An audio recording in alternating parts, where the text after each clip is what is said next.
Hi, everybody. This is Daniel Mulligan, and welcome to yet another episode as part of the Entrepreneurial edition of Beyond the Present podcast. My name is Daniel Mulligan, and today we're talking about the issue of focus and avoiding distractions. You see, distractions are all around us. Take a look around, whether it's in your phone, on television, around you, the billboards, whether you're outside, you're inside. The world literally nowadays is more distracted than ever thanks to the technologies that are available, and our smartphones simply don't make them any easier. Now, the problem with, being always distracted is that oftentimes when you are distracted from your tasks, it's often a lot easier to get somehow no task done and then come back later, spend twice as much time to get that task done and realize, you know what? Every single time I want to get started with this new task, I'm supposed to lose a lot of time just to get, back on track. And that simple approach can be avoided if you remain steadfast and focused on your tasks. And today, of course, I want to take, this whole concept of focus and concentration and try to somehow make it more realistic and practical, because I really believe that we need a new approach towards avoiding distractions and remaining focused in a world where every single one of us is on our smartphone almost all the time. So in the past, let's say in the 20th century, we had a lot of great ways to avoid distractions. For example, if you remember, like in the 70s and 80s, it would have said like, all right, just unplug your phone and start working. Well, those days are somehow gone. We no longer have to, basically unplug our phone to avoid basically answering our phones or conversations. Instead, we simply cannot literally unblock ourselves from anything. Because now with the prevalence of internet everywhere, there's almost no way for us to say, okay, I'm going to be fully disconnected, because by doing so, you will then somehow fall behind dramatically in almost all areas of life, and you simply can't afford it. So such approaches generally are very short-lasting and oftentimes not very successful in terms of preventing yourself from getting distracted. I mean, you can turn off your phone for just, maybe a couple of hours, maybe a few days even. But in the end, you got to get back on, track. You got to do your stuff. So you will need the internet. You have to, get back online. And that's boom, when all the notifications start hitting you. And then it becomes almost impossible to stay focused. So I really don't want to talk about how to be focused by removing the distractions, because I believe that that's almost impossible at this point, given the fact that we are seeing all sorts of notifications and alerts and messages literally jumping at us. And now with social media and instant messaging, that's even worse. So instead of trying to actually block the distractions, today I would like to propose a novel approach to focus, to concentration, and to somehow avoiding all distractions. And that is to take a look at this concept a bit differently. You see, a lot of the times people are complaining like, you know what, Dan, I'm at my office and I'm trying to do my stuff. And then, I get a lot of messages. I got to answer them. And then I go on social media to check my, feed. And then boom, before you know it, I've actually lost 2 hours on my phone and I haven't gotten a single task done. You see, in this situation, you cannot tell this business executive to just plug the phone out of the socket and just don't use any of these devices, because he works with the internet, he works with communication, he works with the phone, and you can't tell him to just simply go offline, because that's part of the job. So in this situation, you instead want to change the perspective of that business executive to look at this issue differently. For example, a lot of times people complain, man, I'm getting distracted. Maybe you're a student right now studying for your major in college. Maybe you are currently a language learner. Maybe you're currently, running your own business. Perhaps, you're traveling all the time. In reality, when you want to ask yourself the question of distraction, just ask yourself this question. What are these things that I supposedly assume are distracting me are actually distracting me from?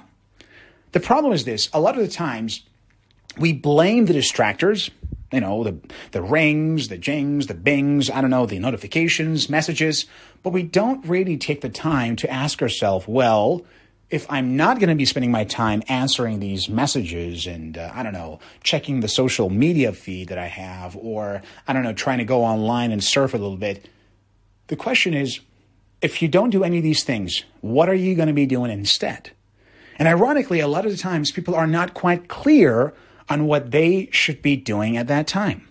So they blame the notifications and the alerts and all the distractors in their environment, where in fact what they should be blaming is their lack of clear, cohesive goal and direction. You see, you simply cannot remove yourself from the distractors in your environment. No matter how hard you try, it's simply in the end, it's going to be fruitless, because that's not how we live in the modern world. It is simply impossible to go offline for too long, because even if you're off the radar for a while, still once you come back, all of those messages got to be responded, especially if you work in business, if you're an entrepreneur, if you deal with people, then you probably can't somehow get off the hook. You have to respond to all these emails, the correspondence. You should return the phone calls and the messages and so on. So you cannot really go off the radar for a while and then not have to deal with all the extra tasks when you come back. So the more efficient approach in this regard is not to avoid the distractors in your environment, because that's futile, but instead try to concentrate on what you actually should be doing and have a clear idea of what your time should be spent on. Because that, unfortunately, is what most of us lack. So we have like a somehow basic idea of what we should be doing. Like, yeah, I know I should be perhaps working on my thesis right now, basically, or I should perhaps call more clients, or I should perhaps, I don't know, do my taxes, or perhaps I should, do this and that. So we have, a basic idea of what we should be doing, like what the main task is that we are supposed to be doing. But unfortunately, we never get down to the details of how exactly we should spend our time doing it. Which is why today I'm recommending you to start using basically various forms of planning apps. Of course, you can simply use your phone and your calendar to put them in your calendar. But ultimately, by giving specific plan as what you should be doing on a minute-by-minute basis, I literally use the word minute here, perhaps 2:30 to 2:45, I'll be answering all of my emails. 2:45 to 3:15, perhaps, I'll be making all the phone calls. From 3:15 to perhaps, let's say 4, I'll be doing these meetings. So the key here is knowing exactly what you're supposed to be doing on a minute-by-minute and hour-by-hour basis is what you should be focused on, instead of trying to remove the distractors. Because once your brain is programmed by what it should be doing, it becomes a lot easier to avoid distractions. However, if your brain has a vague idea of what we should be doing, calling some clients or doing a little bit of studying, for example, in this major, or perhaps going for a meeting, once you have a vague plan, obviously distractions become a lot easier to somehow overtake you and to prevent you from remaining focused.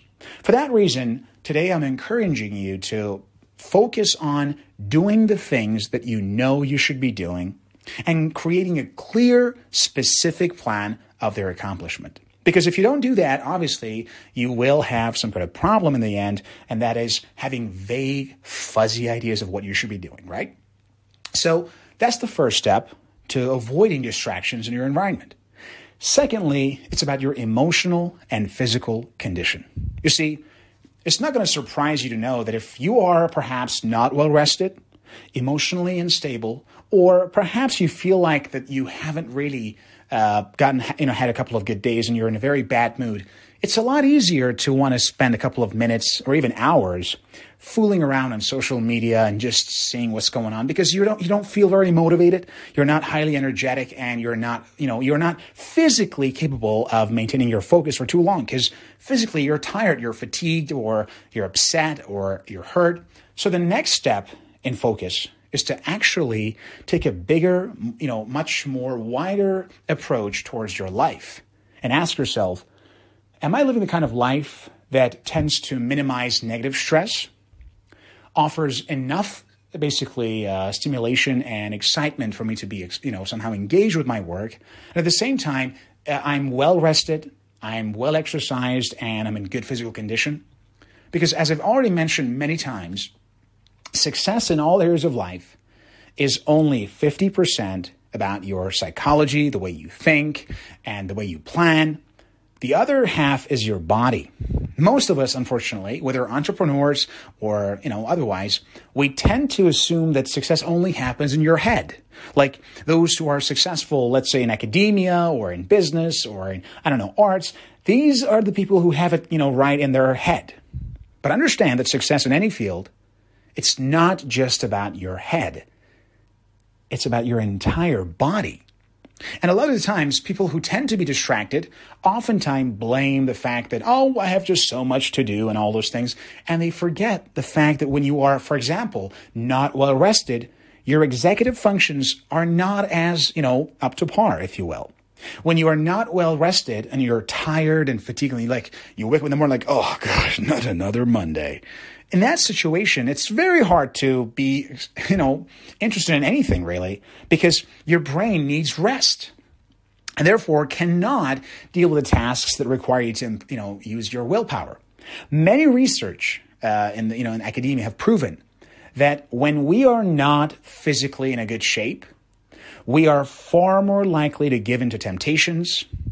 We are far less likely to exercise willpower, and our level of discipline as well as concentration comes down.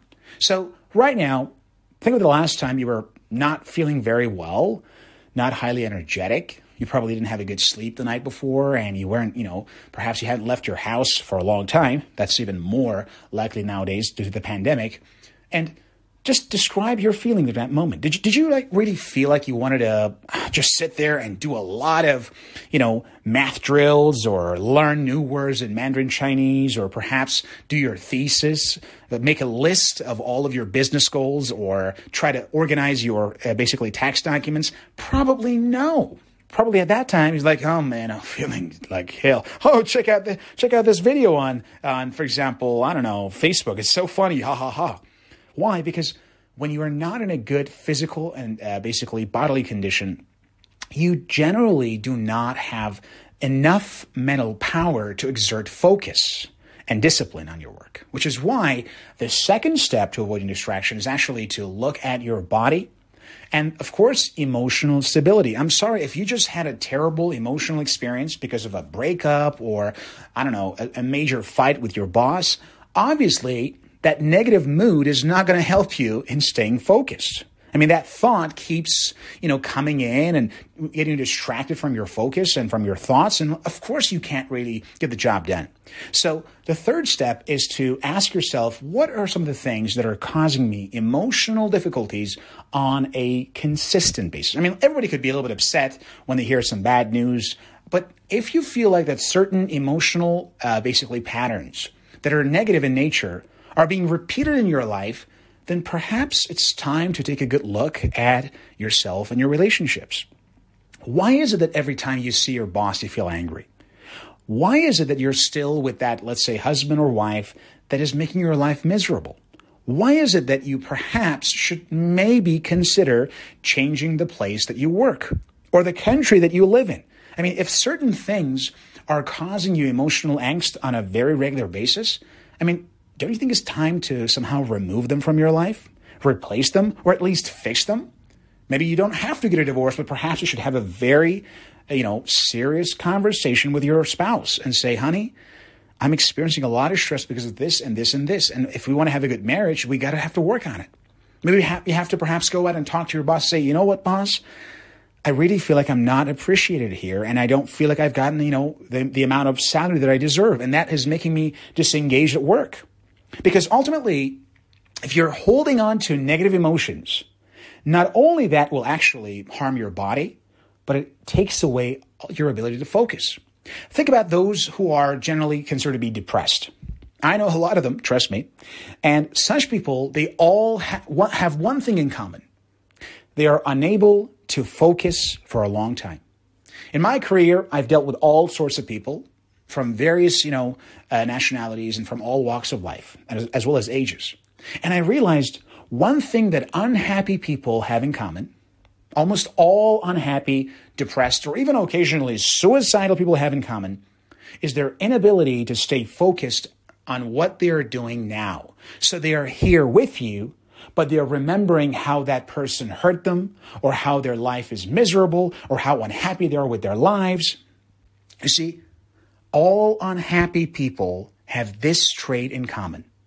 They cannot focus on what they are doing at the moment. So their mind is, in most cases, actually focused on the pain of the past or the worries of the future, but rarely focus on what they're doing. And guess what happens? If you're not focused on what you're doing, the chances are you won't do a good job. And that will, unfortunately, only make things worse. So the ultimate solution for us is to understand the importance of focus, not only for productivity, but also for happiness, and to learn from those who failed and not to make the same mistake again. So for today, as I've already pointed out, we need to take a look at this issue. What can you do to, first of all, focus on the tasks that you know you should be doing, make them organized, clear, and right in front of you, ideal with the help of planning and adding them to your calendar? What can you do to take care of your body, your physical shape? How can you sleep better at night? Perhaps you should stop watching TV or something at night because maybe the light emitted by the screens will make it hard for you to sleep at night. Perhaps you should stop, the bad habits of, having junk food or energy drinks or too much caffeine at night so you can actually have a better sleep at night. Or maybe just go for a, very relaxing walk. And emotionally, what can you do to remove the sources of those negative emotions that will prevent you from being focused on the task? Because as we mentioned earlier, this is not just about your productivity. It isn't just about your success at work. And obviously, it is not just for the entrepreneurs. It's for everyone. Everyone would like to be happier. Everyone would like to be able to get, the best job done. And more importantly, everyone would like to avoid being, down deep in your sorrows of the past or the worries of the future. This is not just about success. It is also about happiness. And the key to that is learning the skill of focus and concentration. It's almost, like meditation, actually. I mean, if you think about things like meditation and yoga, what they really do is they bring your focus to the present moment. Now, there are some unhealthy ways to do that, namely, let's say excessive usage of alcohol, drug abuse, and there are many other ways to get your focus in the present and now, but in most cases, those are unhealthy, if not illegal.